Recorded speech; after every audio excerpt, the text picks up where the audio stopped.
Retro Tech Toys is proudly sponsored by PCBWay. Get your PCBs today with quick turnaround time and as low as $5 for your first order plus shipping. They even do CNC and 3D printing work, so make sure to check out PCBWay.com today. And by Linode Cloud Computing. Simple, affordable, and accessible. Whether you're working on a personal project such as a game or app, or you're managing your enterprise's infrastructure, Linode has the pricing, support, and scale you need to take your ideas to the next level. Check them out for free today with a $100 credit by clicking the link below. Thanks for watching Retro Tech Toys. Today we're going to have a look at the Apple IIe that I've had for a couple of years now. It was actually a computer that I've done a video on before, just kind of replacing the motherboard and sort of fixing it, but now I want to take it out of the case that it's in, replace the keyboard, swap the logic board into a better chassis, and do some retro brighting on the monitor and get the monitor cleaned up, as well as the whole case that we're putting it into, and just see if we can have a nice looking Apple IIe at the end of this. I'm really excited about this project, so let's get started.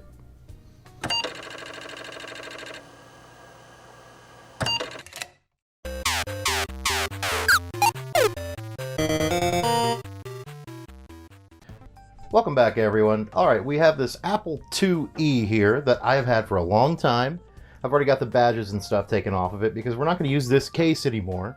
This case has been through a lot in the years that it has been around, and this was from the Apple IIe that I did an episode on. It was one of the first episodes I ever did of this show, and this was something that I'd gotten from an estate sale. And it sits in rough shape. Everything works on it, but a lot of you have commented that the keyboard looks bent, and some of the buttons are recessed, and the case itself is just in really bad shape. It's got a couple of chips missing off of it and some other things. It's just in very bad shape, and I recently got an Apple IIe with a bunch of stuff for, what was it, $70 or $80 from a thrift store, and I did a video on that recently.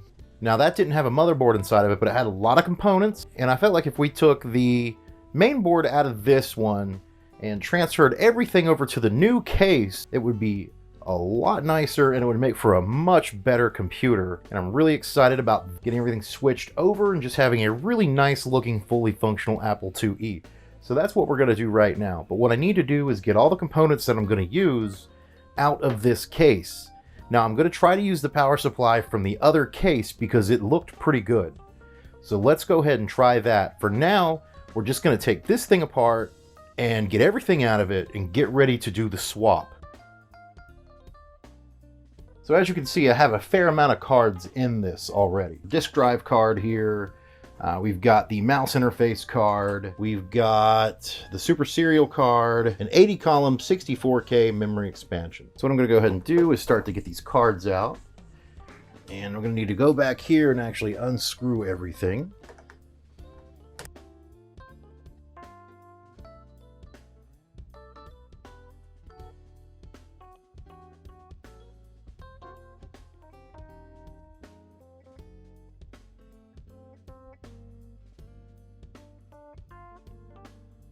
Alright, so now what we're left with is the keyboard and this power supply, which I'll probably take out, and then the board. Let's go ahead and carefully get everything disconnected. Gave this thing a good cleanup when I first got it, and I did that video, but it's been sitting in storage, and I pulled it out to do the review on 8-Bit Guy's game, Attack of the Petsky Robot. I already got so much dust.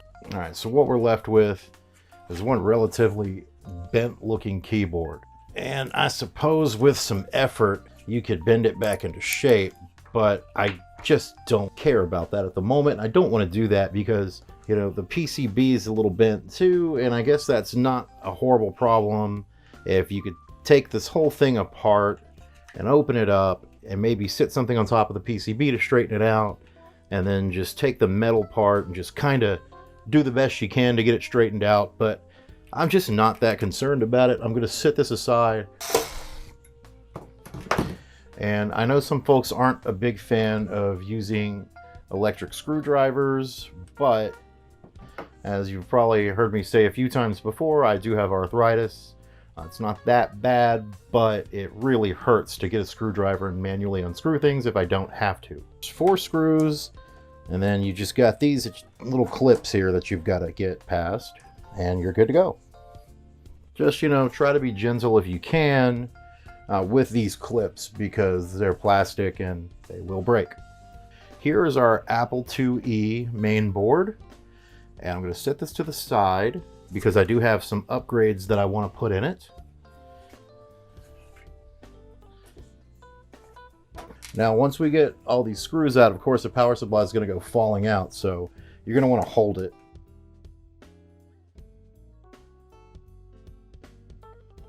And this is what's left. We're going to set this to the side. We don't need it. All right, let's get our main board out on the table. Nice. All right, so I just have some IPA on this. And I'm just going to wipe this down a little bit because it was sitting in storage. And ideally, I'd use a brush for this, but I'm just going to go over it nice and quickly. All right, it looks pretty good to me. The other side looks really nice. It still looks really clean. And we're going to go ahead and install those enhanced upgrades.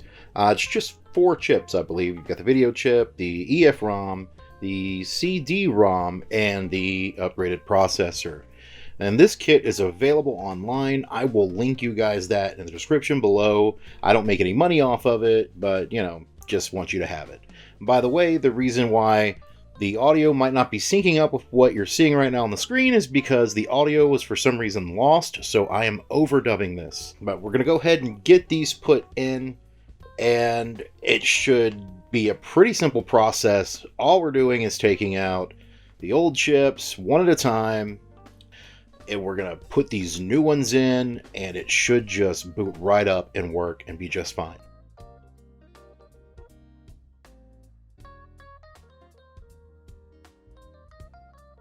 And now for a quick system test. I haven't put the monitor back together yet, but it works fine. It's just not in its casing right now.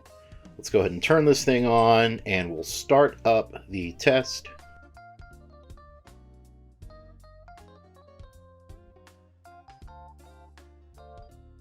And system okay. Very good. All right, we're back. So we do have a problem, and you cannot tell yet, but I will show you. So we have 2 top covers here, and they have their badges taken off, and we'll put those back on in a few minutes. That's not an issue. The issue is that this is from the original Apple IIe that I am switching over to the new case, and this is the case that I've already retro-brighted, and it was ready to go. Now, it's not perfect, but it looks really good compared to this one. And I don't want to have to go through all the retro-brighting again just for a case. I did not realize that this case had a crack in it, and just by sitting here, but the crack got worse, and the piece came off. And this is why I keep telling everybody in these videos that you've got to be careful with Apple products, you know, especially the really old ones, because this happens. Now, thankfully, this is a pretty clean break, and I don't see any lost pieces of plastic, so theoretically, I can join this back together, and you might not even be able to see it when I'm done. So that's what we're going to try to do now. We'll do what we can. Now, you may have noticed this too, but I think that was already there, and that doesn't matter, because that will never be seen, but this does matter. And regardless of how people feel about it, I'm going to do this with some super glue. This is really fast drying super glue. It's not the gel. This should dry quickly. Basically, I just want to put enough over the hole here so that it'll close up nicely. And I'm just going to hold that in place for a bit. All right. Now, it's been a few minutes. I'm going to leave it for about 30 or 40 minutes. You can still kind of see it right here. You can see it a little bit, but it took a lot better than I initially thought it would, and I think that's going to be nice and solid, and with the monitor and disk drives on it, you're not even going to be able to tell. And I have gone ahead and made the decision that I will do a retro brighting on this. Now, I've heard some people doing, especially Perifractic, doing what's called a light brighting, where you just sit it out in the sun after you clean it without any peroxide. I'll give that a shot, and we'll go from there. That'll be in a future video. I'll show you what that looks like when it's done. But I will put this in a very safe place, get it all cleaned up, and we'll see what we can do from there. So I'm going to set this to the side, and we'll go ahead and finish assembling the actual Apple IIe. All right, back again. I've got everything assembled inside, so I'm just going to put the screws in and make sure this guy's ready to go.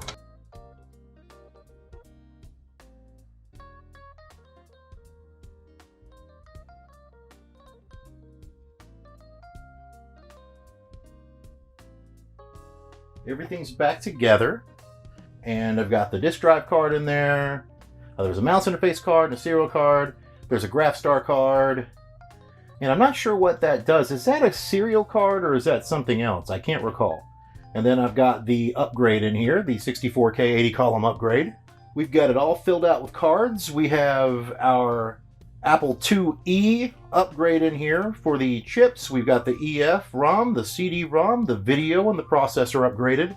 And you can see also that the keyboard looks great, and the Retro Bright was really nice. I Retro Brighted this for a couple of days, and the only thing that didn't come clean was the space bar, and I'll work on that a little more later.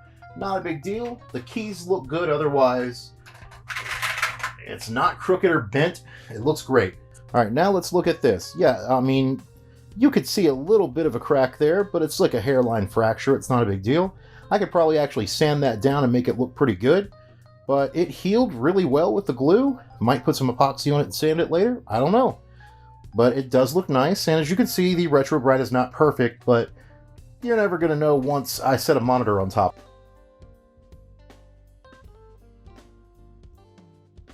And there you are. It is together. So let's go ahead and worry about the case badges now. Okay, I have the case badges right here, and I'm just going to go ahead and stick them back on without any extra adhesion because I'm going to trade out this top cover when I retrowrite and clean up the other ones.